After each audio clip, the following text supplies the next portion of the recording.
तो hello student, कैसे हैं आप लोग। मेरी आशा होगी कि आप लोग मौज कर रहे होंगे, बहुत ही स्वस्थ होंगे, घर पर बैठे होंगे। ओके, और आप सभी को आज इस लेक्चर में खगोलीय दूरदर्शी के बारे में बताया जाएगा। ओके, अगले लेक्चर में मैंने सूक्ष्मदर्शी के बारे में बताया था, इस लेक्चर में मैं खगोलीय दूरदर्शी के बारे में बताऊंगा। ओके, तो मैंने एक पोस्ट किया था, उसमें लिखा था यदि आपको लाइव क्लास चाहिए तो आप कमेंट करिए। ओके, या फिर उस पोस्ट को लाइक करिए। ओके, तो प्लीज़ आप वहाँ पर जा कर के कमेंट में आप बताइए कि मैं क्या लाइव क्लास चलाऊँ या नहीं।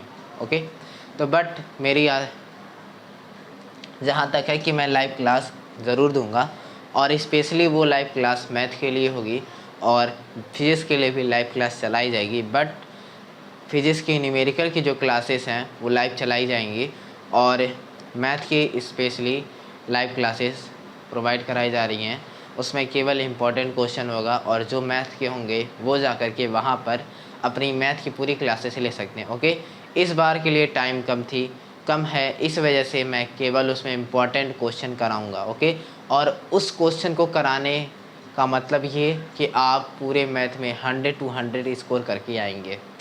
जितना इम्पोर्टेंट क्वेश्चन रहेगा उसमें से एक क्वेश्चन भी बाहर नहीं आएगा। ओके, जितना मैं बताऊंगा उतने के ही अंदर से आएगा, क्योंकि मैं इम्पोर्टेंट क्वेश्चन लगवाने के बाद हर एक एक्सरसाइज के आपको प्रीवियस पेपर भी प्रोवाइड कराऊंगा। और फिजिक्स की तो ऑलरेडी मैं बता रहा हूँ कि प्रीवियस पेपर आपको ज़रूर प्रोवाइड की जाएगी। ठीक है, PYQ। Okay, previous year questions. Then हम क्या जानने वाले थे, खगोलीय दूरदर्शी के बारे में जानेंगे। ओके, खगोलीय दूरदर्शी क्या होता है। सूक्ष्मदर्शी तो मैंने बताया था। ओके, तो यहाँ दूरदर्शी हम खगोलीय दूरदर्शी के बारे में जानते हैं। तो दूरदर्शी का मतलब आप जानिए, किसी दूर की वस्तुओं को हम देखने के लिए दूरदर्शी का यूज करते हैं, इसी खगोलीय दूरदर्शी। ठीक हो गया। तो जो खगोलीय दूरदर्शी वो दो प्रकार के होते हैं, एक क्या होता है अपवर्तक और एक परावर्तक। ओके, अपवर्तक होता है और एक परावर्तक होता है, दो चीज़ें होती हैं। वो दोनों चीज़ें पढ़ने के बाद हम अगले चैप्टर में कूद जाएंगे। ओके, और इस चैप्टर के न्यूमेरिकल के लिए आप परेशान नहीं रहेंगे, क्योंकि मैं आपको न्यूमेरिकल की क्लासेस लास्ट में ज़रूर दिवाऊँगा। ओके, बीच बीच में एक आध न्यूमेरिकल बता दिए थे हूँ, बट एक क्लासेस आपको न्यूमेरिकल के लिए प्रोवाइड की जाएगी। लेकिन और जितने भी इंपॉर्टेंट न्यूमेरिकल रहेंगे वो एक जब पूरी फिजिक्स खत्म होने के बाद आपको न्यूमेरिकल की पूरी क्लासेस ही न्यूमेरिकल की दी जाएगी, और PYQ की ओके प्रीवियस ईयर क्वेश्चन की दी जाएगी, क्वेश्चन है ओके वीडियो। बट अभी हम पूरे कोर्स को ख़त्म करते हैं ओके, और इम्पॉर्टेंट क्वेश्चन के साथ, और न्यूमेरिकल भी बताई जाएगी, एक आध दो लेक्चर दे दिया जाएगा। बट जो एकदम इम्पॉर्टेंट न्यूमेरिकल की क्लासेस हैं वो आपको फिजिक्स ख़त्म होने के बाद ज़रूर प्रोवाइड करी जाएंगी। ओके, बट आज हम क्या जानते हैं, खगोलीय दूरदर्शी 2 टाइप्स के होते हैं। कौन कौन से, जैसा कि मैंने पहले बताया, क्या अपवर्तक, क्या बताया मैंने आज बताया है अपवर्तक, अपवर्तक दूरदर्शी। क्या बताया मैंने, अपवर्तक दूरदर्शी, और एक होता है परावर्तक दूरदर्शी। बट हम लोग क्या जानेंगे, अपवर्तक दूरदर्शी के बारे में जानेंगे। ओके, परावर्तक दूरदर्शी के बाद इसके बाद जानेंगे। पहले हम अपवर्तक दूरदर्शी के बारे में जान लेते हैं। ओके, और इसकी आवर्धन क्षमता के लिए फॉर्मूला जो था वो भी कर लेते हैं। ओके, बट आपको एक चीज़ जानना है कि अपवर्तक दूरदर्शी के अंदर इसकी समायोजन क्या होती है, प्रतिबिंब कैसे बनता है। ओके, और इसके यंत्र किस प्रकार के होते हैं, ये चीज़ आपको जाननी है, और आवर्धन क्षमता जाननी है। ओके, अपवर्तक दूरदर्शी मतलब कि जैसा सूक्ष्मदर्शी आपने जाना वैसा ही आप अपवर्तक दूरदर्शी में भी जानेंगे। तो मैं आपके पास एक यहाँ पर डायग्राम बनाता हूँ, डायग्राम मैं स्क्रीन पे दिखाता हूँ। ओके, वाइट बोर्ड पे आपको डायग्राम दिख रहा है। तो जो डायग्राम आपको दिख रहा है उसमें आप देखेंगे क्या कि यहाँ पर एक लेंस लगा, यहाँ पे भी लेंस लगा। ओके, बस कंडीशन ये कि यह संकीर्ण है, मतलब ये पतला है, और ये क्या थोड़ा सा मोटा है बस। ओके, और ये जो पतली नली है उसको आगे पीछे कर सकते हैं। ओके, कर सकते हैं किसके, ये जो आपके पास मोटा है पाइप है। ओके, जब आप सूक्ष्मदर्शी में पढ़े थे तो यही डायग्राम इधर था और ये इधर था। ठीक है, बस और कुछ नहीं था। ओके, और अपवर्तक दूरदर्शी में ऐसे डायग्राम रहेंगे। हम क्या करते हैं, इसमें इनके रचना के बारे में पहले जानते हैं है क्या ये। ओके, तो इनकी रचना आपको स्क्रीन पे दिखा दूंगा मैं।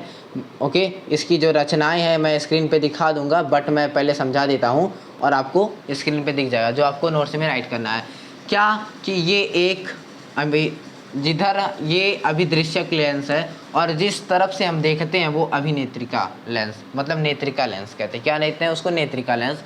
और ये आपके पास अभिदृश्यक लेंस होता है। ओके, ये लेंस आपको वस्तु की तरफ होगी जिसको हमको देखना होगा, और ये आपके नेत्र की तरफ होगा जिधर आपकी नेत्रिका होगी, जिधर से आप देखेंगे। ओके, अब क्या करते क्या हम इसको कि ये लेंस बड़ी दिखी बनाई जाती है। ऐसा क्यों बनाया जाता है? क्योंकि जो आने वाली जो जितने भी क्या है प्रकाश की किरणें हैं वो सबको क्या ये समायोजित करने की क्षमता करे, इसलिए बड़ा बनाया जाता है कि आने वाला जो प्रकाश है ज़्यादा से ज़्यादा प्रकाश को हम क्या करेंगे, जब समायोजित करेंगे तभी हमारे यहाँ पे जो वस्तु बनेगा वो कैसा बनेगा, हमको चमकीला दिखाई देगा, तभी ना आपको स्पष्ट वस्तुएं दिखाई देंगे। इसलिए इसको बड़ा से बड़ा बनाने का प्रयास किया गया। और ये छोटा है आपका। ओके, इसको छोटा भी बना सकते थे लेकिन इसलिए नहीं बनाया गया क्योंकि जितना बड़ा होगा उतने ही प्रकाश को क्या करेगा, समायोजित करेगा। उतने ही जब प्रकाश को समायोजित करेगा तो जो प्रतिबिंब होगा उतना ही क्या बनेगा, चमकीला बनेगा। जब चमकीला बनेगा तो दिखेगा हमको।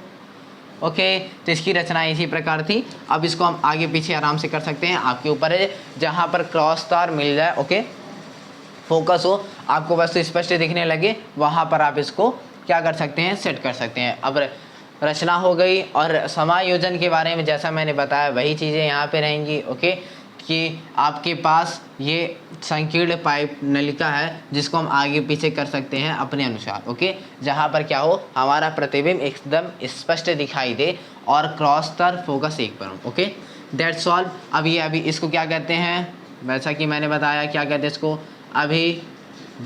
अभिदृश्यक लेंस कहते हैं, और इसको क्या कहते हैं, नेत्रिका कहते हैं। क्या कहते हैं इसको हम, नेत्रिका। ओके, ये दो चीज़ें हम इन दोनों को कहते हैं। Okay, that's all. और आपको रचना और समायोजन मिल जाएगा। अब हम क्या बनाते हैं, इनके एक बहुत ही इम्पोर्टेंट डायग्राम इसी का डायग्राम है जो कि इम्पोर्टेंट माना जाता है। ओके, तो दैट्स, इसको इरेज करके हम आपको डायग्राम स्क्रीन पे दिखाते हैं। ओके,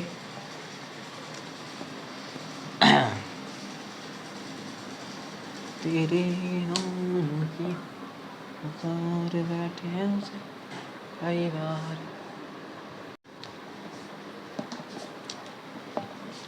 तो आप देख सकते हैं कि आपके इस बोर्ड पर ये डायग्राम बना है। ओके, यहाँ पर देखिए थोड़ी सी गैपिंग है। अब आप सोचेंगे गैपिंग किस बात की है, नहीं नहीं, क्योंकि ये दूरदर्शी है ना भैया, दूर से किसी वस्तु को क्या कर रहा है, उसी वस्तु का प्रतिबिंब बना रहा है। ओके, तो दैट्स, इसीलिए ओके ओके ओके ओके, ठीक ठीक ठीक, सही सही। ओके, दूर से कोई वस्तु लिया, उसका प्रतिबिंब बनाया। ओके, ये आपका अभिदृश्यक लेंस है क्योंकि ये वस्तु की तरफ है। किधर, वस्तु की तरफ, ना कि नेत्र की तरफ। नेत्र की तरफ वाली नेत्रिका होती है, ये वस्तु की तरफ है, अभिदृश्यक लेंस है। ओके, क्या अभिदृश्यक लेंस, ये क्या कर रहा है, किसी वस्तु का प्रतिबिंब इस लेंस के द्वारा प्रथम फोकस के क्या बन रहा है, ये अंदर बन रहा है। प्रथम फोकस के अंदर बन रहा है ना, क्या, प्रथम फोकस के अंदर कोई प्रतिबिंब बन रहा है। ओके, वास्तविक है बट उल्टा है। क्या, उल्टा है, उल्टा है, वस्तु से छोटा है। ये बातें आप ध्यान रखेंगे। ओके, और ये किसके अंदर बन रहा है, प्रथम फोकस के अंदर। किसके अंदर, प्रथम फोकस के अंदर बनता है। और यदि नहीं बन रहा है तो आपको नेत्रिका क्या करनी है, आगे पीछे खिसकाना है, खिसकाना है आगे पीछे, ताकि क्या हो, प्रथम फोकस के अंदर बन जाए। जब प्रथम फोकस के अंदर बनेगा तो क्या होगा, आपका प्रतिबिंब स्पष्ट दिखाई देगा। ओके, आगे पीछे आपने किया, प्रथम फोकस के अंदर बना। अब ये जो वस्तु बनी, ये जो बना आपके पास प्रतिबिंब, ये इस लेंस के लिए काम करेगा। ओके, किसी आभासी वस्तु का, तो ये क्या होगा, इसके द्वारा जो प्रतिबिंब बनेगा वो क्या होगा, जिधर से हम नेत्रिका से देख रहे हैं भैया, उधर से जब प्रतिबिंब बन रहा है तो आपका क्या बन रहा है, वस्तु से बड़ा। क्या बन रहा है, वस्तु से बड़ा बन रहा है ना, भले का आभासी है लेकिन वस्तु से बड़ा बन रहा है और सीधा बन रहा है कि नहीं। ओके, क्या बन रहा है आपके पास, ये आपका वस्तु से बड़ा बन रहा है बट सीधा बन रहा है। बड़ा बन रहा है ताकि तभी ना हमको दिखेगा। ओके, तो नेत्रिका को आगे पीछे आप करेंगे, प्रथम फोकस के अंदर मिलेगा तो आपको प्रतिबिंब दिखेगा अच्छे से। ओके, अब आप इस डायग्राम को अपने नोट्स में बना लेंगे। कुछ करना नहीं, बहुत ईजी स्टेप है। और मैंने प्रतिबिंब का बनना बता ही दिया, आप इसको अपने नोट्स में लिखिए और जो प्रतिबिंब का बनना आपको स्क्रीन पे दिख ही गया है। ओके, आप उसको देख करके अपने नोट्स में रखिए और ये आप बना लीजिए अपने नोट्स में। ओके, अब हम जानते हैं आवर्धन क्षमता के बारे में, बट आप पहले इसको बनाइए अपने नोट्स में।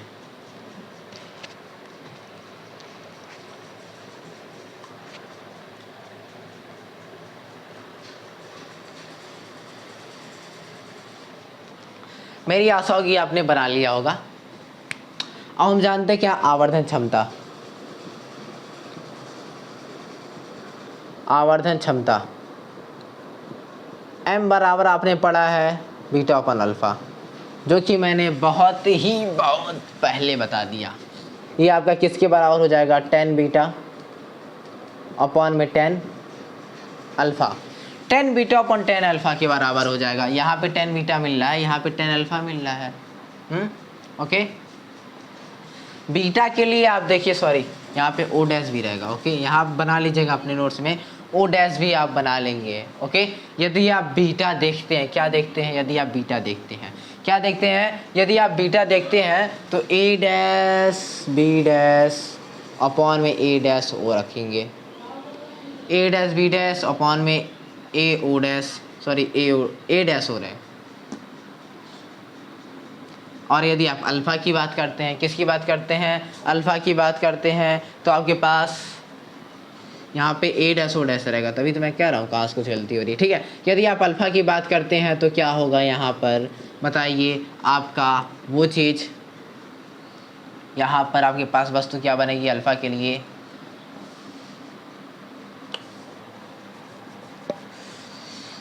अल्फ़ा के लिए आप देखेंगे क्या, यहाँ पर एक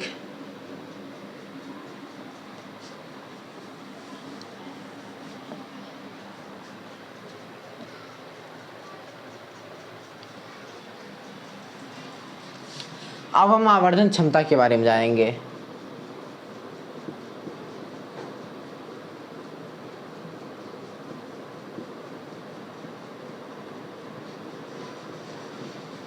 अब हम आवर्धन क्षमता के बारे में जानेंगे। क्या, एम बराबर मैंने क्या बताया है, beta upon alpha.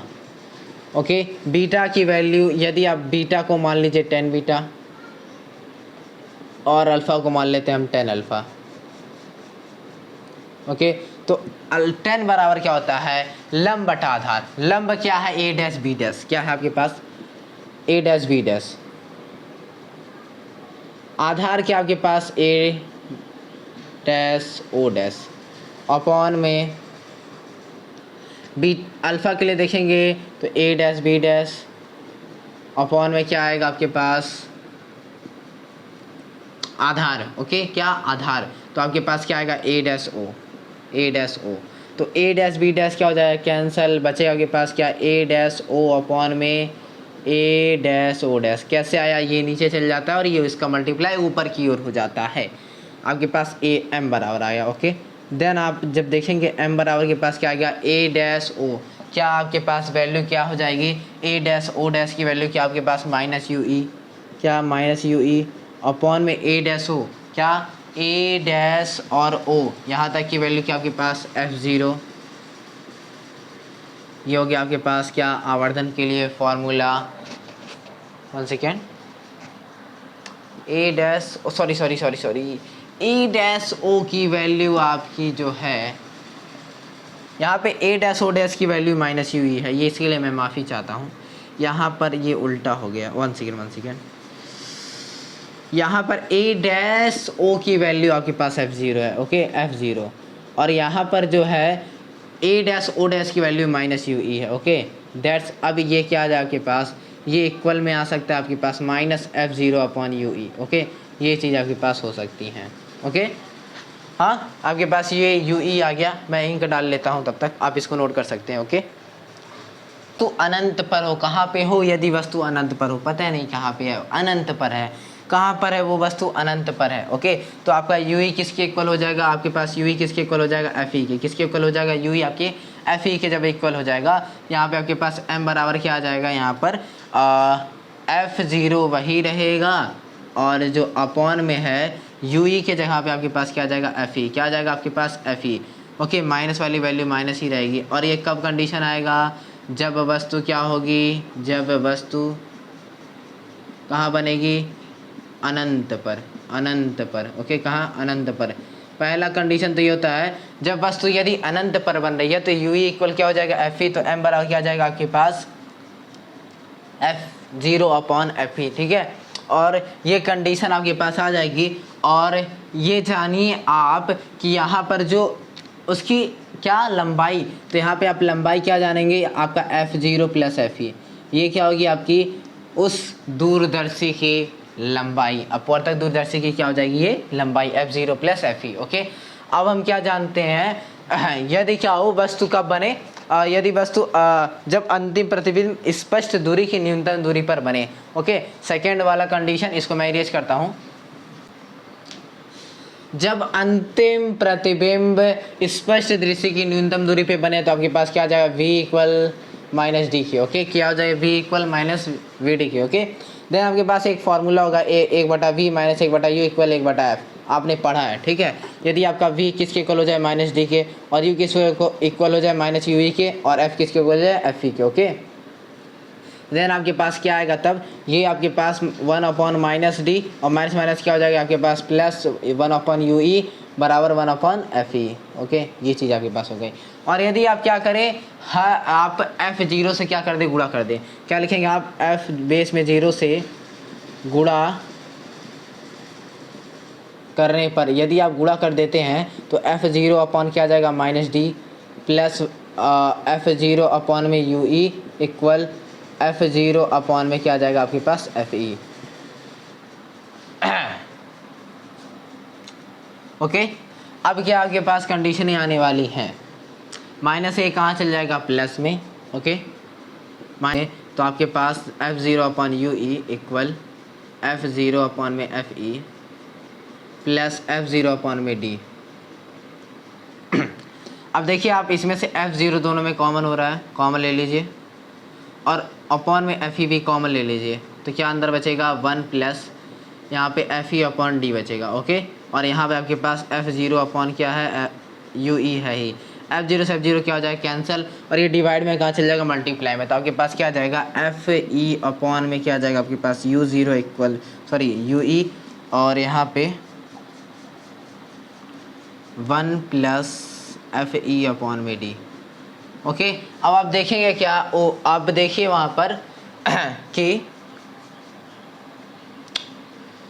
Sorry 1 second, आप यहाँ पे एफ ज़ीरो को कैंसिल क्या करेंगे, नहीं करेंगे, एफ ज़ीरो को आप कैंसिल नहीं करेंगे। ओके, यहाँ पे एफ ज़ीरो कैंसिल नहीं होगा, जैसा है आप वैसा ही लिखेंगे। ओके, आपके पास जो m इक्वल क्या था, m इक्वल क्या था, अभी मैंने प्रूव कराया था, m इक्वल क्या था, F zero upon U e.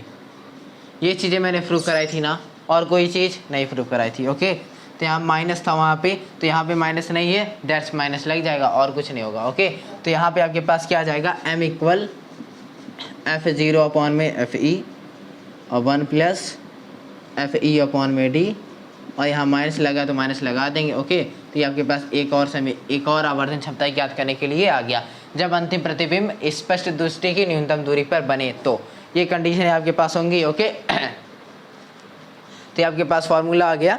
और इसकी यदि हम क्या बनाएं, इसकी यदि हम हाइट की बात करें तो इसकी जब हाइट हम क्या करेंगे, इसकी हाइट के बारे में आप देखेंगे तो यू ई प्लस क्या हो जाएगा यहाँ पे एफ ई। तो ये चीज़ें क्या होंगी, इसकी हाइट के इक्वल होगी, क्या होगी, ये इसकी हाइट के इक्वल होगी, जो यू ई प्लस क्या है, एफ ज़ीरो क्या है, ये इसकी ऊंचाई होगी। ओके, तो दैट्स आपको यही छोटा सा टॉपिक था जो कि आपको अपने नोट्स में लिखना है और इसको एकदम अच्छे से समझना है। अगले लेक्चर में मैं परावर्तक दूरदर्शी के बारे में बताऊंगा, ये आपका अपवर्तक दूरदर्शी था। तो मिलते हैं अगली वीडियो में, तब तक ले जय हिंद जय Bharat, thank you for watching. अगला वीडियो आपके लिए बहुत ही इम्पोर्टेंट रहेगा। Okay, thank you for watching.